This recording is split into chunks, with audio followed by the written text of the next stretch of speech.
ನಮಸ್ಕಾರ ಎಲ್ಲರಿಗೂ. ನಾನು ನಿಮ್ಮ ಚಿಂತು ಸುಳ್ಳೆನಮ್ಮ. ನಾವೀಗ ಎಲ್ಲಿ ಹೋಗ್ಲಿಕ್ಕೆ ಹೊರಟದ್ದು ಅಂತ ಹೇಳಿದ್ರೆ ನಮ್ಮ ಸುಳ್ಯದಿಂದ ಒಂದು 5-6 ಕಿಲೋಮೀಟರ್ ದೂರದಲ್ಲಿರುವ ಶ್ರೀ ಶಾಸ್ತಾರ ಸದಾಶಿವ ದೇವಸ್ಥಾನಕ್ಕೆ ಹೋಗುವಂತೇಳಿ ಹೊರಟದ್ದು. ದೇವಸ್ಥಾನಕ್ಕೆ ಹೊರಟದ್ದು ಅಂತ ಹೇಳುವಾಗ ನೀವೀಗ ಯೋಚನೆ ಮಾಡ್ಬೋದಲ್ಲ, ಓ ದೇವಸ್ಥಾನ ಹಾಗಿರ್ಬೋದು ಹೀಗಿರ್ಬೋದು ಭಾರಿ ಚಂದ ಇರ್ಬೋದು ಅಂತ ಹೇಳಿಕೊಂಡು ಈ ವಿಡಿಯೋವನ್ನು ಕೊನೆಯ ತನಕ ನೋಡಿ, ಆಗ ನಿಮಗೇನೆ ಗೊತ್ತಾಗ್ತದೆ ದೇವಸ್ಥಾನ ಹೇಗೆ ಉಂಟು ಅಂತ ಹೇಳಿಕೊಂಡು. ಈ ದೇವಸ್ಥಾನ ಎಲ್ಲಿರುವುದು ಅಂತೇಳಿ ನಮ್ಮ ಸುಳ್ಯದಿಂದ ಒಂದು 2 ಕಿಲೋಮೀಟರ್ ದೂರದಲ್ಲಿರುವ ಕಾಂತಮಂಗಲಾಗಿ ಹೋಗ್ಬೇಕು. ಕಾಂತಮಂಗಲದಿಂದ ಮತ್ತು 1 ಕಿಲೋಮೀಟರ್ ಮುಂದೆ ಹೋಗಿ ಆಗುವಾಗ ಕಾಟಿಪಳ್ಳ ಅಂತೇಳಿ ಸಿಗ್ತದೆ. ಆ ಕಾಟಿಪಳ್ಳದಿಂದ ಮತ್ತೆ ಮುಂದ್ಗಡೆ ಹಾಗೆ ಹೋದ್ರೆ ಅಜ್ಜವರ, ಹಾಗೆ ಕಾಟಿಪಳ್ಳದಲ್ಲಿ ಈ ತರದ ಒಂದು ಗಂಡಿ ಸಿಗ್ತದೆ. ಗಂಡಿಯಲ್ಲಾಗಿ ಹೋಗ್ಬೇಕು. ಗಂಡಿ ಅಂತ ಹೇಳಿದ್ರೆ ಕನ್ನಡದಲ್ಲಿ ಕಾಲು ದಾರಿ, ನಾವು ಗಂಡಿ ಅಂತ ಹೇಳ್ತೇವೆ. ತುಳು ಅಲ್ಲಾದ್ರೆ ಆ ಗಂಡಿಟತ್ತು ಬೋರ್ಡ್ ಅಂತ ಹೇಳ್ತಾರೆ ನೋಡಿ, ಹಾಗೆ ಗಂಡಿಟತ್ತು ಈಗ ಹೋಗ್ಬೇಕು ನಾವು. ಈಗ ಗಂಡಿ ಸಿಗುದು ಕಾಟಿಪಳ್ಳದಲ್ಲಿ ಮಾತ್ರ ಅಲ್ಲ, ಬೇರೆಲ್ಲ ಕಡೆ ಕೂಡ ಸಿಗ್ತದೆ. ಆದ್ರೆ ಈ ದೇವಸ್ಥಾನಕ್ಕೆ ಹೋಗುವ ಗಂಡಿ ಸಿಗುದು ಕಾಟಿಪಳ್ಳದಲ್ಲಿ ಮಾತ್ರ. ಹಾಗೆ ತೋಟದಲ್ಲಾಗಿ ಸ್ವಲ್ಪ ಮುಂದ್ಗಡೆ ನಡೆದು ಹೋಗ್ಲಿಕ್ಕೆ ಉಂಟು. ಗಾಡಿಯಲ್ಲೂ ಕೂಡ ನಮಗೆ ಹೋಗ್ಬೋದಂತೆ. ಗಾಡಿಯಲ್ಲಾದ್ರೂ ಹೋಗುದಿದ್ರೆ ಅಜ್ಜವರ ಆಗಿ ಒಂದು ರೌಂಡ್ ಆಗಿ ಬರ್ಬೇಕಂತೆ. ಆ ರೂಟ್ ಎಲ್ಲಿ ಅಂತೇಳಿ ನನಗೆ ಗೊತ್ತಿಲ್ಲ. ನಾನು ತೋಟದಲ್ಲಾಗಿ ನಡೆದುಕೊಂಡೇ ಹೋಗು ಅಂತ ಹೇಳಿದ್ರೆ ಒಂಥರ ಖುಷಿ ಅಲ್ಲ ಮರೆ, ತೋಟದಲ್ಲ ನಡೆದುಕೊಂಡು ಹೋಗುದು ಅಂತ ಹೇಳಿದ್ರೆ. ನಮಗೆ ಮನೆಯಲ್ಲಿ ಕೂತು ಕೂತು ಕೂತು ಬೋರ್ ಆಗ್ತದೆ. ಹೀಗೆ ನಡೆದುಕೊಂಡು ಹೋಗೋ ಸ್ವಲ್ಪ ಟೈಮ್ ಪಾಸ್ ಆಗ್ತದೆ ಅಂತಲ್ಲ, ಹಾಗೆ ನಡೆದುಕೊಂಡು ಹೋಗು ಅಂತ ಹೇಳಿದೆ. ಹಾಗೆ ತೋಟದಲ್ಲಿ ನಡೆದುಕೊಂಡು ಹೋಗುವಾಗ ಈ ತರ ಎಲ್ಲ ಅಡಿಕೆಗಳೆಲ್ಲ ಬಿದ್ದುಕೊಂಡಿರ್ತದೆ. ಓ ಬಚ್ಚರ ಬಜ್ಜೆ ಈಗ ರಡ್ಡು ಪೆಜ್ಜುಣ್ಕ ಅಂತ ಹೇಳಿ ಕೈ ಹಾಕ್ಲಿಕ್ಕೆ ಹೋಗ್ಬೇಡಿ. ಬೇರೆಯವರ ಅಡಿಕೆಗೆ ಕೈ ಹಾಕುದು ಮಹಾ ಅಪರಾಧ, ಗೊತ್ತುಂಟಲ್ಲ. ತೋಟದಲ್ಲಾಗಿ ಹೋಗುದಲ್ಲ. ಹಾಗೆ ನಾವು ಮನೆಯಿಂದ ಹೊರಡುವಾಗ್ಲೇ ನಾನು ಮತ್ತು ಚಿಂತು ಮಾತಾಡಿಕೊಂಡು ಹೊರಟದು ಮಾರೆ. ತೋಟದೊಳಗಡೆ ಆಗಿ ಹೋಗುದಲ್ಲ, ಚಂದ ಮಾಡಿ ವಿಡಿಯೋ ಮಾಡಿಕೊಳ್ಳುವ. ನಾವು ಪೇಟೆಯಲ್ಲಿ ಇರುವ ಕಾರಣ ಈ ತರ ವಿಡಿಯೋ ಮಾಡ್ಲಿಕ್ಕೆ ನಮಗೆ ಸಿಗುದಿಲ್ಲ. ಹಾಗಾದ ಕಾರಣ ಚಂದ ವಿಡಿಯೋ ಮಾಡಿಕೊಳ್ಳುವ, ರೀಲ್ಸ್ಗೆಲ್ಲ ಹಾಕ್ಲಿಕ್ಕೆ ಆಯ್ತು ಅಂತ ಹೇಳಿಕೊಂಡು ನಾವು ಮಾತಾಡಿಕೊಂಡು ಹೋದ್ದು ಮಾರ. ಇಲ್ಲಿ ಹೋಗಿ ನೋಡುವಾಗ ಉಂಟಲ್ಲ, ರೀಲ್ಸ್ನು ಬೇಡ ಯಾವ್ದನ್ನು ಬೇಡ, ಒಂದ್ಸಲ ದೇವಸ್ಥಾನಕ್ಕೆ ತಲುಪಿದ್ರೆ ಸಾಕು ಅಂತೇಳಿ ಆಗಿತ್ತು. ಯಾಕೆ ಅಂತ ಹೇಳಿದ್ರೆ ಮುಂದೆ ಹೋಗುವಾಗ ಗೊತ್ತಾಗ್ತದೆ, ಹೇಳ್ತೇನೆ ನಾನು. ಇಲ್ಲೊಂದು ಖುಷಿ ಆಗುದು ಎಂತ ಅಂತ ಹೇಳಿದ್ರೆ, ತೋಟದೊಳಗಡೆ ಬರುವಾಗ ಉಂಟಲ್ಲ ತುಂಬಾ ದನಗಳೆಲ್ಲ ನೋಡ್ಲಿಕ್ಕೆ ಸಿಗ್ತದೆ ನಮಗೆ. ಪೇಟೆಯಲ್ಲಿ ಈಗ ದನಗಳೇ ಇಲ್ಲ ಮರ್ರೆ. ಮೊದಲಾದ್ರೆ ಒಂದೊಂದು ದನಗಳು ನೋಡ್ಲಿಕ್ಕೆ ಎಲ್ಲ ಸಿಕ್ತಿತ್ತು, ಈಗ ದನಗಳೇ ಇಲ್ಲ. ಹಾಗಾದ ಕಾರಣ ಇಲ್ಲಿ ತುಂಬಾ ದನಗಳನ್ನು ನೋಡುವಾಗ ಒಂಥರ ತುಂಬಾ ಖುಷಿ ಆಯ್ತು ಮಾತ್ರ. ಹಾಗೆ ಮುಂದ್ಗಡೆ ಹೋಗುವಾಗ ನೋಡಿ, ಯಜಮಾನರು ಮುಂದೆ ಹೋಗ್ತಾ ಇದ್ದಾರೆ, ಹಿಂದೆಯಿಂದ ನಾನು ಮುಂದೆ ನೀ ಹೋದಾಗ ಹಿಂದೆ ನಾ ಬರುವೆ ಚಿನ್ನ ಅಂತ ಹೇಳ್ಕೊಂಡು ಸಾಂಗ್ ಹೇಳಿಕೊಂಡು ಹೋಗುದಲ್ಲ. ಬಿದ್ರೆ ಫಸ್ಟ್ ಅವರು ಬೀಳಿ, ಆಮೇಲೆ ನಾನು ಜಾಗೃತೆಯಾಗಿ ಹೋಗ್ಬೋದಲ್ಲ ಅಂತ ಹೇಳಿಕೊಂಡು ಯಜಮಾನರನ್ನು ಮುಂದೆ ಕಳಿಸಿ ಹಿಂದೆಯಿಂದ ನಾನು ಮೆಲ್ಲಗಡೆ ಹೋಗ್ತಿರೋದು. ನಾನು ಹೇಳಿದೆ ಮುಂದೆ ಹೋಗುವ ತೋರಿಸ್ತೇನೆ ಅಂತೇಳಿ. ನೋಡಿ ಕೆಸರು ಅಂದ್ರೆ ಫುಲ್ ಕೆಸರು ಮಾರ್ರೆ. ಮೊದಲೇ ನಾನು ವೈಟ್ ಪ್ಯಾಂಟ್ ಹಾಕಿದ್ದೇನೆ ಬೇರೆ, ಅದಕ್ಕೆ ನೋಡಿ ಆ ತರ ನಡೆದುಕೊಂಡು ಹೋಗ್ತಿರೋದು. ಹಾಗೆ ತೋಟದಲ್ಲಿ ಹೋಗುವಾಗ ಈ ತರ ಕಾಫಿ ಎಲ್ಲ ಸಿಗ್ತದೆ. ಓ ಕಾಫಿ ಮಾಡ್ಲಿಕ್ಕೆ ಆಯ್ತು ಅಂತ ಹೇಳಿ ಕೈ ಹಾಕ್ಲಿಕ್ಕೆ ಹೋಗ್ಬೇಡಿ, ಕಾಫಿ ಗಿಡದಲ್ಲಿ ಸಿಸಿ ಫಿಕ್ಸ್ ಮಾಡಿ ಇಟ್ಟಿದ್ದಾರೆ. ಹಾಗೆ ಮುಂದ್ಗಡೆ ಹೋಗುವಾಗ ಈ ತರ ಮಡಲು ಹೊತ್ತುಕೊಂಡು ಹೋಗ್ತಾ ಇದ್ರು ಮಾರಿ. ಇದನ್ನು ನೋಡಿ ನನಗೆ ತುಂಬಾ ಖುಷಿ ಆಯ್ತು. ಮೆಲ್ಲ ಕಣ್ಣ ಭಾಷೆ ಮಾಡಿದೆ, ವಿಡಿಯೋ ಮಾಡ್ತೇವ ಅಂತ ಹೇಳ್ಕೊಂಡು ಮಾಡಿದ್ರು ಅವರು. ಯಾಕೆ ಖುಷಿ ಆಯ್ತು ಅಂತ ಹೇಳಿದ್ರೆ, ನಾವು ಎಲ್ಲ ಚಿಕ್ಕದಿರುವಾಗ ನೋಡಿ ನಮ್ಮ ಅಮ್ಮನವರೆಲ್ಲ ಹೀಗೆಲ್ಲ ಮಡಲು ಕೊತ್ತಳಿಗೆ ಎಲ್ಲ ಹೊತ್ತುಕೊಂಡು ಬರುವುದು, ಅದನ್ನು ಹಾಕಿ ಒಣಗಿಸುದು, ಅದು ಆ ತರ. ಅದಕ್ಕೋಸ್ಕರ ನಂಗೆ ಇವರು ಮಡಲೆಲ್ಲ ಹೊತ್ತುಕೊಂಡು ಬರೋದು ನೋಡುವಾಗ ಸಡನ್ ಆಗಿ ಒಂದು ಸಲ ನಾವು ಚಿಕ್ಕದಿರುವಾಗ ನಮ್ಮ ಅಮ್ಮನವರು ಇದೇ ರೀತಿ ಮಾಡ್ತಿದ್ದದೆಲ್ಲ ನೆನಪಾಯ್ತು. ಈ ತರ ಸೌದೆ ಎಲ್ಲ ಹೊತ್ತುಕೊಂಡು ಬರೋದು, ಮಡಲು ಹೊತ್ತುಕೊಂಡು ಬರೋದು, ಅದನ್ನು ಒಣಗಿಸಿ ಬೆಂಕಿ ಮಾಡುದು, ಅದೆಲ್ಲ ನನಗೊಂದ್ಸಲ ನೆನಪಾಯ್ತು. ಹಾಗೆ ಆದ ಕಾರಣ ನಾನು ಆ ವಿಡಿಯೋ ಮಾಡಿಕೊಳ್ತೇನೆ ಅಂತ ಕೇಳಿದೆ ಅವ್ರ ಹತ್ರ. ಹೀಗೆ ನಾವು ಗದ್ದೆಲಾಗಿ ಹೀಗೆ ನಡೆದುಕೊಂಡು ಹೋಗ್ಬೇಕು. ಇದು ಮೊದಲೆಲ್ಲ ತುಂಬಾ ಗದ್ದೆ ತರಕಾರಿ ಎಲ್ಲ ಮಾಡಿಕೊಂಡಿದ್ರಂತೆ. ಆದ್ರೆ ಈಗ ಯಾವುದು ಇಲ್ಲದೆ ಇದು ಮಜಲಾಗಿದೆ, ಕೃಷಿ ಏನು ಇಲ್ಲ. ನೋಡಿ ಕೆಸರು ಅಂದ್ರೆ ಕೆಸರು, ಎಲ್ಲಿ ಕಾಲಿಡ್ಲಿಕ್ಕೆ ಕೂಡ ಆಗ್ತಿಲ್ಲ, ಅಷ್ಟು ಕೆಸರು. ಆ ಕೆಸರಲ್ಲಿ ಕಳ್ಳಬೇಕು ಹಾಲು ಕುಡಿಲಿಕ್ಕೆ ಹೋದಾಗೆ ಮೆಲ್ಲ ಮೆಲ್ಲ ಮೆಲ್ಲ ಮೆಲ್ಲ ಒಂದೊಂದೇ ಹೆಜ್ಜೆಯನ್ನು ಎತ್ತಿ ಇಟ್ಟುಕೊಂಡು ಹೇಗೆ ಆದ್ರೆ ಬಂದು ದೇವಸ್ಥಾನದ ಹತ್ರ ಬಂದು ತಲುಪಿದೆವು ಮಾರೆ. ದೇವಸ್ಥಾನದ ಹತ್ರ ಬಂದು ತಲುಪುವಾಗ ಇಲ್ಲಿ ಜನ ಎಲ್ಲ ಇದ್ದಾರೆ, ಏನೋ ಶೂಟಿಂಗ್ ಆಗ್ತಾ ಉಂಟು. ಓ ಯಾವುದೋ ಫಿಲಮ್ ಶೂಟಿಂಗ್ ಆಗ್ತಾ ಉಂಟು ಅಂತ ಹೇಳಿ ಅನ್ಕೊಂಡೆ ನಾನು. ನೋಡುವಾಗ ಇದು ಔಟ್ ಸೈಡ್ ಶೂಟಿಂಗ್, ಮದುಮಕ್ಕಳು ಶೂಟಿಂಗಿಗೆ ಬಂದದಂತೆ. ಎಲ್ಲಿಂದ? ಪುತ್ತೂರಿಂದ. ನಾವು ಸುಳ್ಯದವರು ಯಾವ ಯಾವ ಊರಿಗೆಲ್ಲ ಹೋಗ್ತೇವೆ ಮಾರೆ. ಅವರು ಪುತ್ತೂರಿಂದ ನಮ್ಮ ಸುಳ್ಯಕ್ಕೆ ಅದು ಇಷ್ಟು ಒಳಗಡೆ ಆಗಿ ಬಂದಿದ್ದಾರೆ, ಪ್ರಕೃತಿಯ ಮಡಿಲಲ್ಲಿ ಶೂಟಿಂಗ್ ಮಾಡ್ಲಿಕ್ಕೋಸ್ಕರ ದೇವಸ್ಥಾನದ ಎದುರಲ್ಲಿ.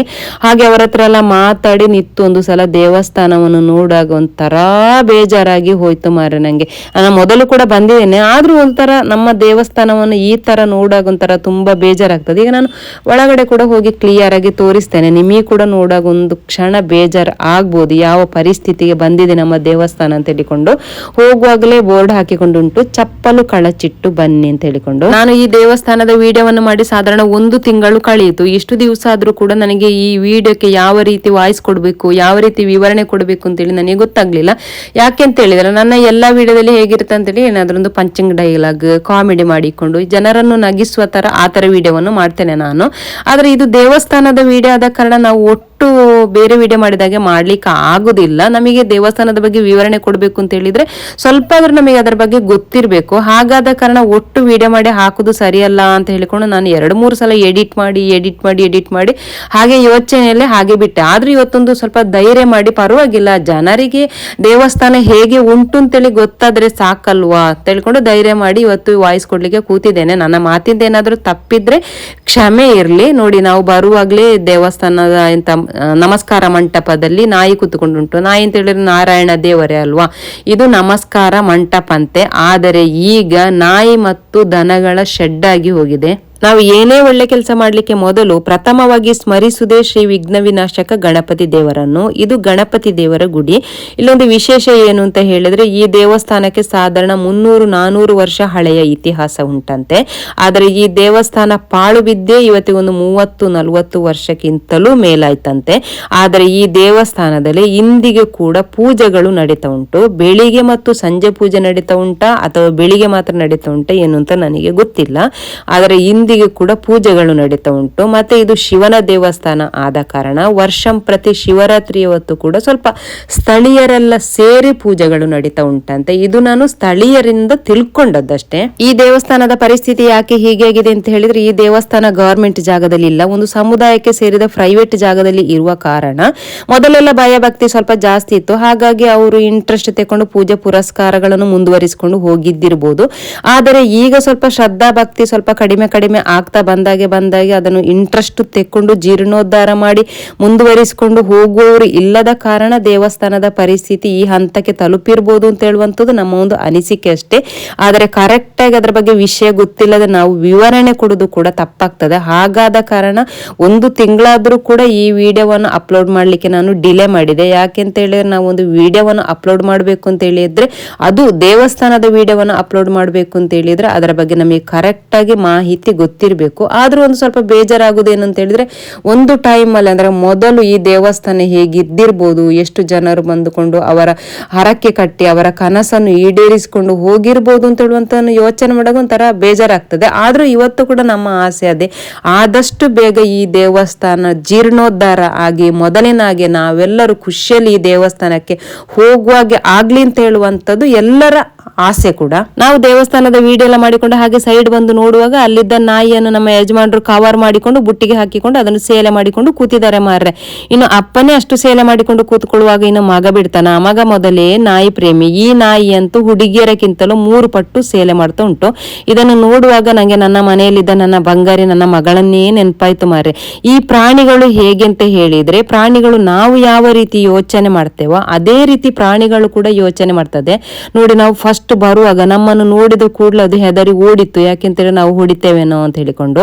ಅದಕ್ಕೆ ಸ್ವಲ್ಪ ನಾವು ಪ್ರೀತಿ ತೋರಿಸಿದ ಕೂಡಲೇ ನೋಡಿ ಅದು ನಮ್ಮಕ್ಕಿಂತ 3 ಪಟ್ಟು ನಮಗೆ ಅದು ಪ್ರೀತಿ ಕೊಡ್ತದೆ. ನಾವು ಹೋಗ್ತೇವೆ ಅಂತೇಳಿ ಅದಕ್ಕೆ ಗೊತ್ತಾದ ಕೂಡಲೇ ನೋಡಿ ಅದಕ್ಕೆ ಎಷ್ಟು ಬೇಜಾರಾಯ್ತು ಅಂತ ಹೇಳಿದ್ರೆ, ಯಜಮಾನ್ರೊಟ್ಟಿಗೆ ಓಡಿಕೊಂಡೇ ಬಂತು ನಾನು ಕೂಡ ಬರ್ತೇನೆ ಅಂತ ಹೇಳಿಕೊಂಡು. ಅಪ್ಪ ಮಗನನ್ನು ಎಲ್ಲಿ ಕರ್ಕೊಂಡು ಹೋಗ್ತಿದ್ದಾರೆ ಅಂತ ಹೇಳಿದ್ರೆ, ಅವರ ಅಜ್ಜನ ಮನೆ ಮೊದಲು ಇಲ್ಲೇ ಇದ್ದದಂತೆ. ಆ ಅಜ್ಜನ ಜಾಗವನ್ನು ಮಗನಿಗೆ ತೋರಿಸ್ಲಿಕ್ಕೋಸ್ಕರ ಕರ್ಕೊಂಡು ಹೋಗ್ತಿದ್ದಾರೆ. ನಾವೊಂದು 2-3 ಸಲ ಆಯ್ತು ನಾವು ಇಲ್ಲಿಗೆ ಬರುವಾಗ ಕೂಡ ಅಪ್ಪ ಮಗನನ್ನು ಕರ್ಕೊಂಡೋಗಿ ಆ ಜಾಗವನ್ನು ತೋರಿಸ್ತಾನೆ ಇದ್ದಾರೆ. ಇದು ನೋಡಿ, ಅಡಿಕೆ ಮರವನ್ನು ಈ ತರ ಅಡ್ಡ ಹಾಕಿ ಮೊದಲೆಲ್ಲ ತೋಡು ದಾಟ್ಲಿಕ್ಕೆ ಈ ತರ ಪಾಲವನ್ನು ಮಾಡಿಕೊಳ್ತಿದ್ರು. ನಾವು ಇದಕ್ಕೆ ಪಾಲ ಅಂತೇಳಿ ಹೇಳ್ತೇವೆ. ಈಗ ತೂಗು ಸೇತುವೆ ಅದು ಇದೆಲ್ಲ ಆಗಿದೆ. ಆದ್ರೆ ಮೊದಲೆಲ್ಲ ತೋಡುಗಳನ್ನೆಲ್ಲ ದಾಟ್ಲಿಕ್ಕೆ ಇದೇ ತರ ಅಡಿಕೆ ಮರದಲ್ಲಿ ದಾಟಿಕೊಂಡಿದ್ರು. ಅದೆಲ್ಲ ಹಾಗೆ ಜಾಗ ಎಲ್ಲ ನೋಡಿ ಈಚೆ ಬರುವಾಗ ಚಿಂತು ಕೇಳಿದ ಅಡಿಕೆ ಮರಕ್ಕೆ ಹತ್ತುದೆ ಹೇಗೆ ಅಂತ ನಾನು ಹೇಳಿ ವಿವರಿಸ್ತಾ ಇದ್ದೇನೆ. ಒಂದು ಕೈಯಲ್ಲಿ ಹೀಗೆ ಹಿಡಿದು ಕಾಲನ್ನು ಹೀಗೆ ಹಿಡಿದು ಹತ್ತಬೇಕು ಅಂತ ಹೇಳಿಕೊಂಡು. ಮೊದಲೆಲ್ಲ ಅಡಿಕೆ ಮರದ ತುದಿಗೆ ಹತ್ತಿ ಒಂದೊಂದು ಅಡಿಕೆನೆಲ್ಲ ಎಳೆದು ಹಾಕ್ತಿದ್ದೇವೆ ಮಾರೆ. ಆದರೆ ಈಗ ಒಂದು ಕೈಯಲ್ಲಿ ಹಿಡಿದು ನೇರ್ಲಿಕ್ಕೆ ಕೂಡ ಆಗುದಿಲ್ಲ ಮಾರೆ. ಹಾಗೆ ಜಾಗವನ್ನೆಲ್ಲ ನೋಡಿಕೊಂಡು ವಾಪಸ್ ಹೋಗಿ ಒಂದ್ಸಲ ದೇವಸ್ಥಾನವನ್ನೆಲ್ಲ ನೋಡಿಕೊಂಡು ಹಾಗೆ ಮನೆ ಕಡೆ ಹೋಗುವಂತೇಳಿ ಹೊರಟು ಬಂದೆವು. ಬರುವಾಗ ಒಂದು ದನ ನೋಡಿ ಮಧ್ಯದಲ್ಲಿ ನಿಂತುಕೊಂಡು ನೀ ತಾಂಟ್ರೆ ಬಾ ತಾಂಟ್ ಅಂತ ಹೇಳಿ ನಮಗೆ ತಾಂಟ್ಲಿಕ್ಕೆ ರೆಡಿಯಾಗಿ ನಿಂತಿದೆ. ನಿತ್ತದು ಮಾತ್ರ ಅದಕ್ಕೆ ಧೈರ್ಯ ಇಲ್ಲ. ಹತ್ತಿರ ನಾವು ಹೋಗುವಾಗ ಅದು ಓಡ್ತಾ ಉಂಟು. ಓಡಿ ದೂರದಲ್ಲಿ ಓಡಿ ಹೋಗಿ ನಿಂತುಕೊಂಡು ನಿತ್ತಾಂಟ್ರೆ ಬಾ ತಾಂಟ್ ಅಂತ ಹೇಳ್ಕೊಂಡು ದೂರದಲ್ಲಿ ಹೋಗಿ ನಿಂತುಕೊಂಡು ಹೇಳುದು. ಇನ್ನು ಅಲ್ಲೇ ಒಂದು ಪಕ್ಕದಲ್ಲಿ ಒಂದು ಪಾಳು ಬಿದ್ದ ಮನೆ ಕೂಡ ಇತ್ತಂತೆ, ಅದನ್ನು ಬೇಡಂತಲೇ ಆಯ್ತು. ಯಾಕೆಂತೇಳಿ ಕೆಸರಲ್ಲಿ ನಡ್ಕೊಂಡು ಬರ್ಲಿಕ್ಕೆ 1 ಗಂಟೆ ಬೇಕು ಮಾರೆ.